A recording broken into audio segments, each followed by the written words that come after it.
Everyone is hearing me? Oh, perfect.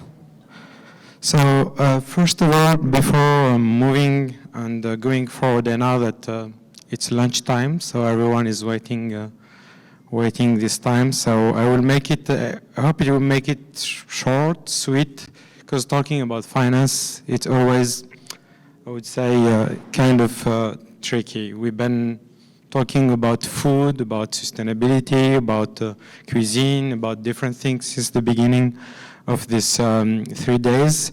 And now maybe, guys, I will try to push you to the other side. And everyone knows that money is the lifeblood, and to some extent, despite the fact that we have a lot of ideas in the food and beverage to implement, if we don't have the flip side from the financial point of view, it could be tricky. So before going through the few slides I prepared for you to share my experience, I'm not an expert in finance sustainability, but I don't think today that we have a lot of experts, because depending on with whom we talk, we have a view, we have a definition, we have a perspective. So what I'm expecting from this presentation, it's mainly to share my own experience, why I came to deep dive on this topic, and also share a few, I would say, methodologies on the way, guys, you can deep dive and try to really be in contact with financing people, with banks, with investors, and put them on this kind of opportunity to see how they can support you and how they can change your small company. Because big companies, they are mature on this topic. They've been basically talking about it for years, and if I give you one number or one date, because now we talk about sustainability, but I was curious the last time, and I was doing some research, and I think the sustainability did exist since the antiquity. You know, if you look to the Romans, to the Egyptian, to the Greek, they're already doing a lot of things, which basically, I would say, through the time we forget about them, but now we are coming back to the basic, and I'm 100% sure if we read the history, we can be inspired more when we think as today. So before starting with the presentation, I would like to just to introduce quickly for which company I'm working. We have distillers here, so they know about the malting business. So I work in a company called Malt Europe. It's a French company, it's an international company, and we produce over 2.4 million metric tons of malt. And malt, for those who are not familiar, malt could be produced by different cereals. It could be barley, it could be wheat, it could be rice. And for those who don't know, when we produce a beer, basically we need four ingredients, main ingredient. We need malt, which is based on the cereals. We need hops, we need yeast, and obviously water. And when we talk about water, we talk about sustainability. So this is what about Malt Europe, and we are one of the leaders of the industry. Of course, it's a very competitive industry, and we are, I would say, located in more than 24 plants over the world, over 14 countries. We are delivering more than 900 customers. It could be small craft customers or small distiller. It could be also very big, I would say, corporate companies, typically Heineken and Anheuser-Busch, Carlsberg, and also Jim Beam or also a few other distillers. So this is about Malt Europe. Now, just a little bit about myself. So I came from Australia because I moved in like a year ago. And before I was based in Milwaukee. I'm from France originally, but I moved to Milwaukee in 2016, which basically, of course, for those who don't know, Milwaukee is the city of beer. It's the reason why I moved there. And then through my experience in the United States and the 5 years I spent there, I was also, and it's funny that we talk about food. I learned more about the American food and the cocktails. I think the gentleman yesterday talks a lot about the cocktails like Bloody Mary and so on. So I wanted just to share this because, you know what, despite and regardless the position we are occupying, I mean in finance, but you have somehow to have the sensibility to really understand your business from the financial point of view. Okay, so now let's move to the few slides I prepared to you guys. So I will try to make it work. So again, I'm not like a marketing, or I try to make it easy and give you some tools. So the way I structured my agenda today, it's first of all just a succinct introduction to talk a bit about couple facts which basically make us go to the sustainability finance. And then I will try to define, and again I repeat myself, but defining sustainability finance, and for some people they call it green finance, it's very tricky because it's, again, the countries are different, the regulations are different, the governance, the way we approach it are different. But what I try to give you guys is what really would define from my perspective and what I consider as the best definition. And then I will basically highlight a few challenges and the future of agriculture, food and beverage, which basically give a perspective on why I wanted to approach or to tackle how sustainable finance could support the food and the beverage industry. And I will leave you guys with few takeaways, and obviously you have my name here. Don't hesitate to add me in LinkedIn or to swing by after if you have like more specific question, okay? So let's move on.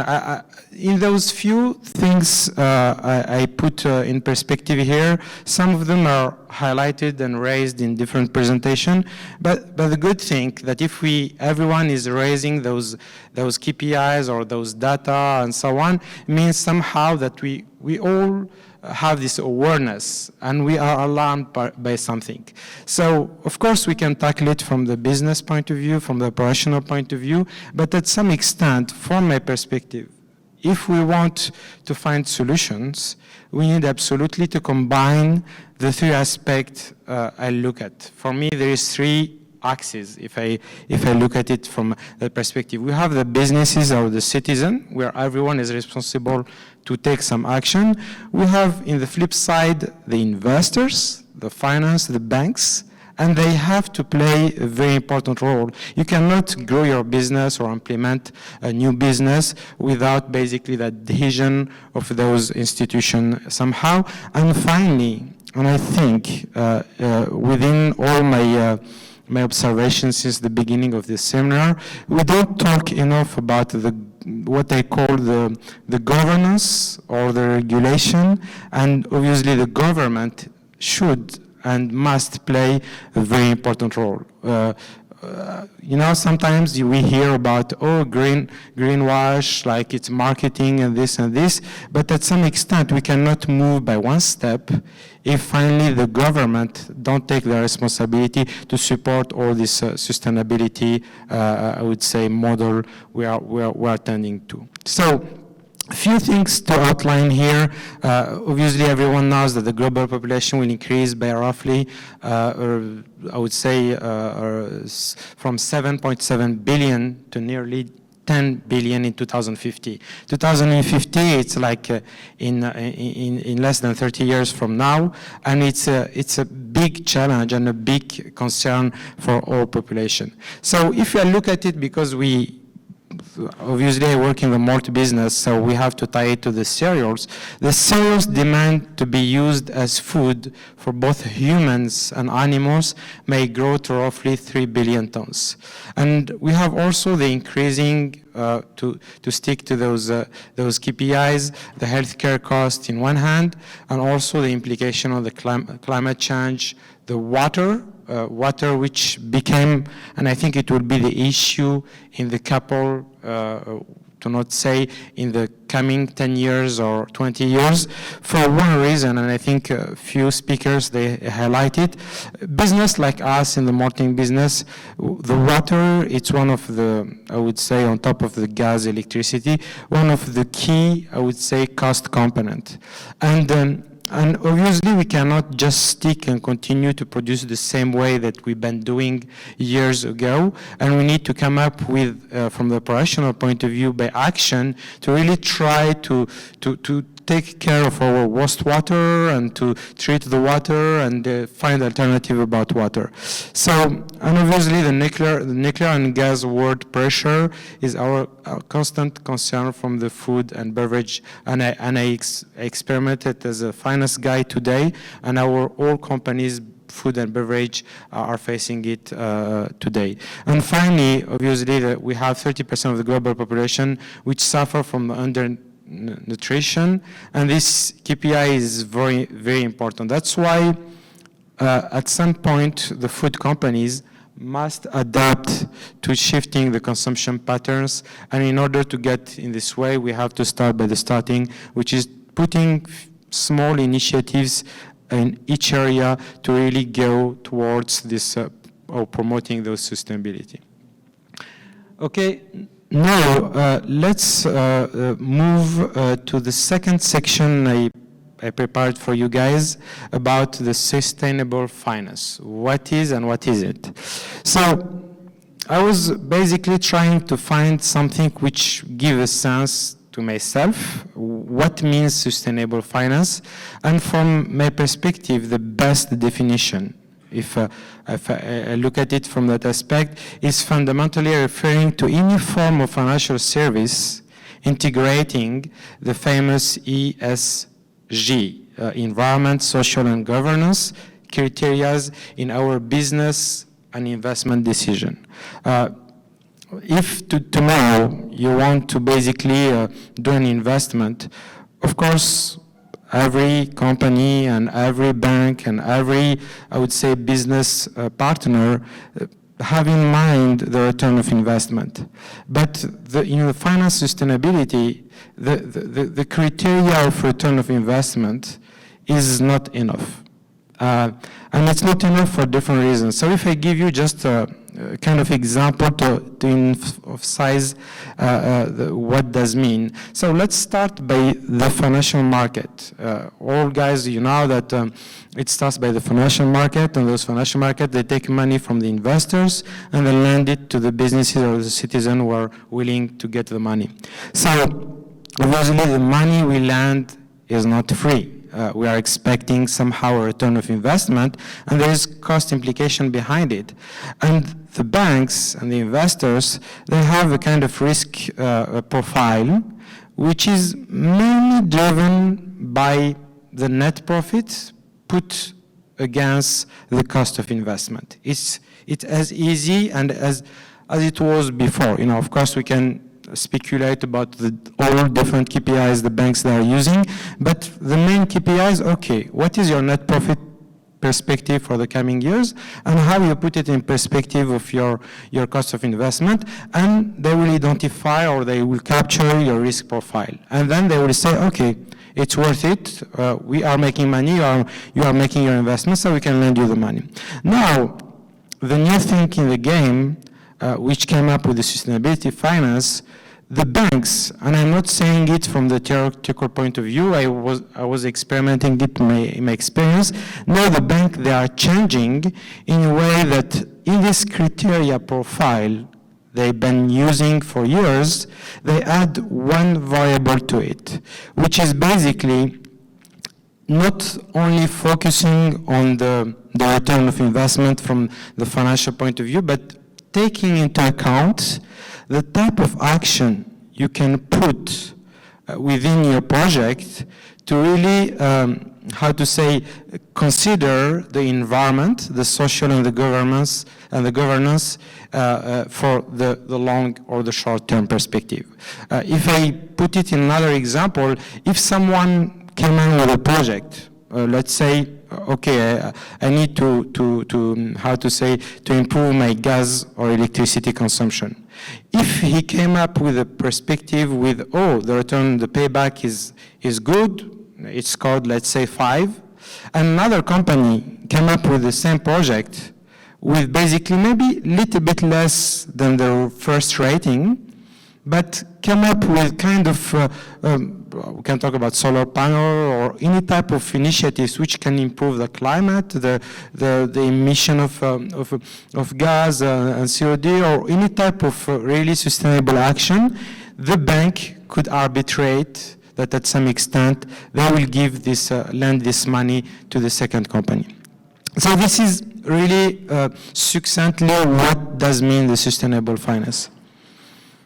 Okay, now I just, before moving to really to give you a few examples I've been facing in my experience about how I believe personally that it will be the future and it could be a game changer, especially for small companies which have a hard, I would say, challenge or tricky to get the necessary funds and money to grow or even to build their business. So if I look at it from the agriculture and food and beverage challenges we are facing today, I will not repeat all the data and the information we're taking, but there are facts. So the food system is 1/3 of the global greenhouse gas emission. So the food is really, even though it's failing, 768 according to the statistic, living in a kind of hunger, but it's one of the businesses which basically has a very big impact on our planet in one hand and other aspect.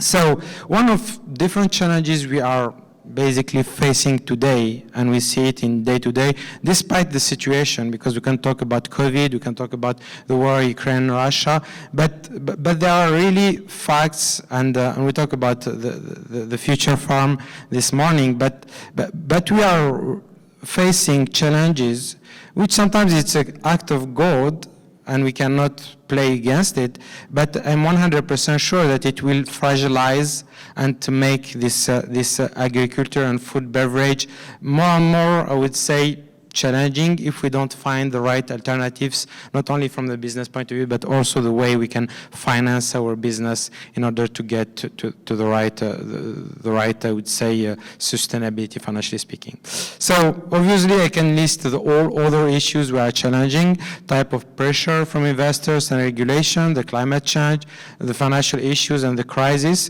but it's definitely something we need to consider today to basically look for this sustainability finance. Now in this section, what I try to really share with you guys, it's more sharing because definitely we can spend days to talk about the type of action. I want to look at it really from a simplistic view. And I ask myself a question, how sustainable finance could support the food and beverage? The way I wanted to really to tackle it is to share with you few examples I've been facing in my career, but I also seeing other companies doing it in day-to-day basis, which basically shows few examples of the sustainable initiative to be done by the food and beverage business, you know. I was starting by partner with the employees. I know it goes without saying, it's a nice word to say partner with the employees, but a couple of years ago, we launched a project within our company called ID, and we give basically the word to our employees to share how they see the company in the couple years and what type of ideas basically they want to implement. And I think those initiatives, it goes in one hand in social corporate responsibility, which is great, but also give us kind of new mindset to share with our employees and get their perspective to invest on the future. So it goes on the sustainability, obviously. So obviously, we have a lot of, I would say, operational and business initiative, typically reducing the waste within the company, and talking about waste for before, or cutting the pollution and emission.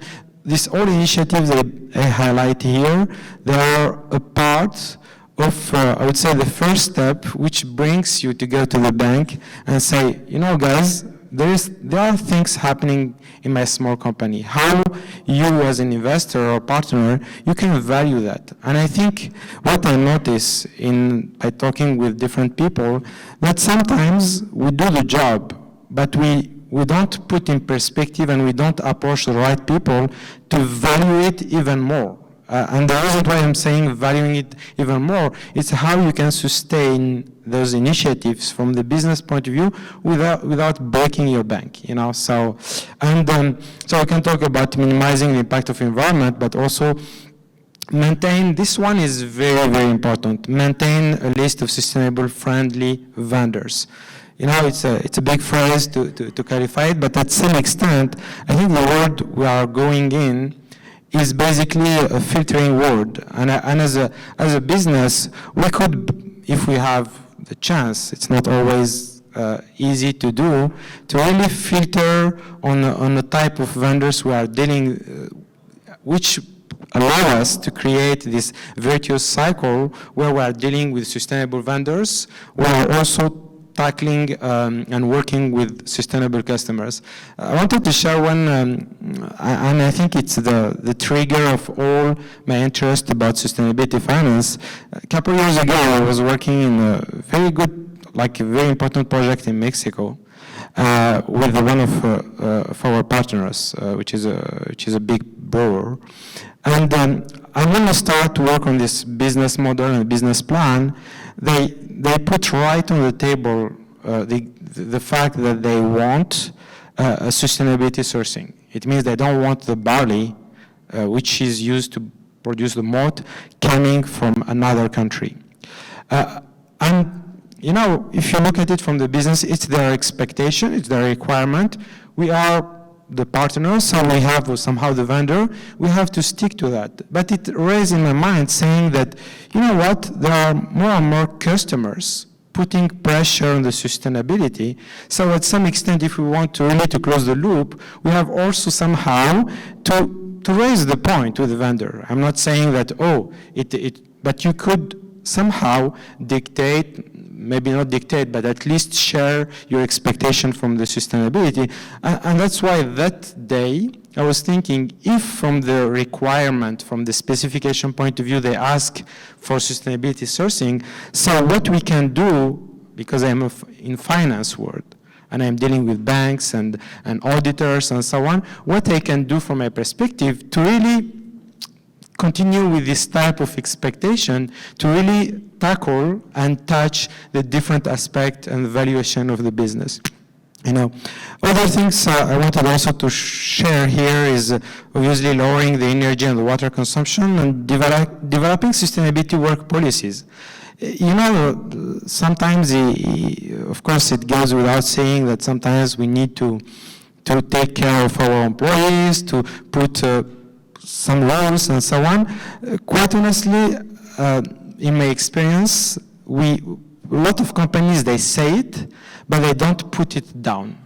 And going to the bank and saying that we have policies to really drive our, sometimes it doesn't require a lot of things. It's just take your brain and put some thought on it and share with other people, and you can come up with few bullet points which basically give a kind of frame to your company, and you can leverage on it when you are involved with other banks, you know.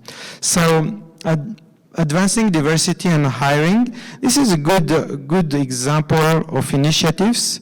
And I wouldn't say just marketing. When I myself from France. I have background also from Algeria, at some extent. I came to United States. I went to Australia. And what I face, because we talk about sustainability, it's not just a matter of putting in place action, it's also the perspective. Because when you have different background, when I work with American people, and I remember coming with my French mindset saying, okay, if it's white, I will not telling you it's black, it's white, like very direct. And then they were telling me, yeah, at some extent you can put the form. So I'm exposing my culture and my background to other perspective, and really the diversity, it's one sustainable KPI which we can diversify because it will help the business, and my personal experience shows it as well. And then obviously we can talk about other KPIs, but this is again, succinctly, the type of sustainable initiatives we can talk about, which we can leverage with the bank. In the flip side, what I wanted to share with you guys, and it's really facts, because today, if you look to the bank world, it's kind of crazy because everyone is waking up the last few years and putting really money on the table. Like I would give you just a few examples that, for example, Citibank, they launched a program towards 2030 to release more than $1 trillion to help the sustainability finance. Wells Fargo, they just recently elected the first ever Chief Sustainability Officer. We can talk about JP Morgan, who basically promised to mobilize the money around $2.5 trillion to really tackle this issue. So things are happening in the bank world. However, if you don't go to your bank and really sit and say, okay, you know what, I'm doing these few things, they are not big, but they are making me like more sustainable, I'm 100% sure that they come up with a product which will fit to you. It will not to be less costly because basically it's around sustainability. I listed here two types of offers, really, where the bank, they are today. You can get in touch with your bank to figure it out, but a lot of banks they're proposing. We have the sustainability, what I call the sustainability linked. It's a financial instrument tied to sustainability KPIs or external ESG rating. Because the way, if they lend you the money, of course they will expect that you show that you are working on those type of initiatives.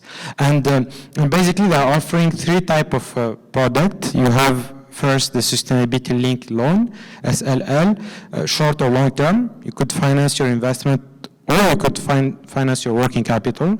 They offer also sustainability-linked bonds.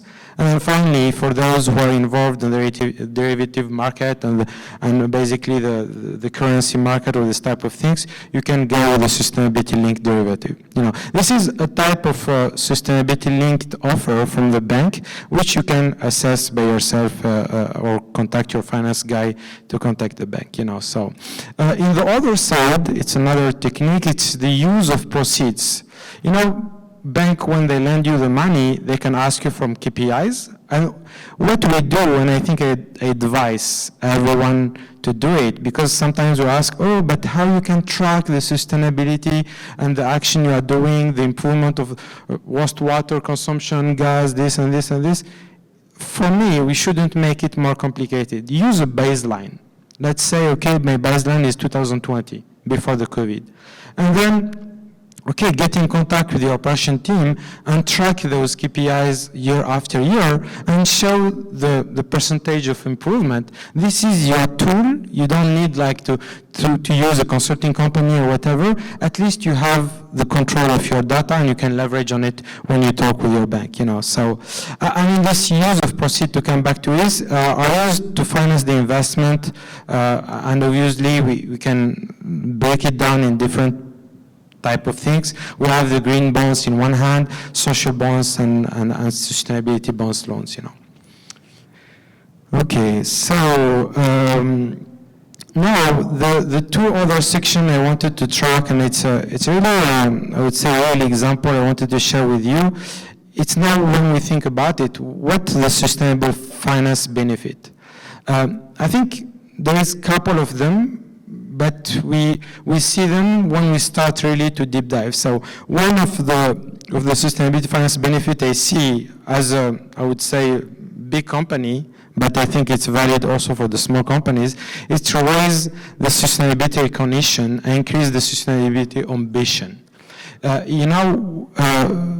In my career, especially the last 5 years, I have the feeling that everyone is talking about it, and it's not just talk, because now we have processes. We have, like someone highlighted, the ISO, and there's different certificate from, you can talk about safety, but we can talk about the environment. The ISO, I think it's 26,000 or whatever, I don't remember the name.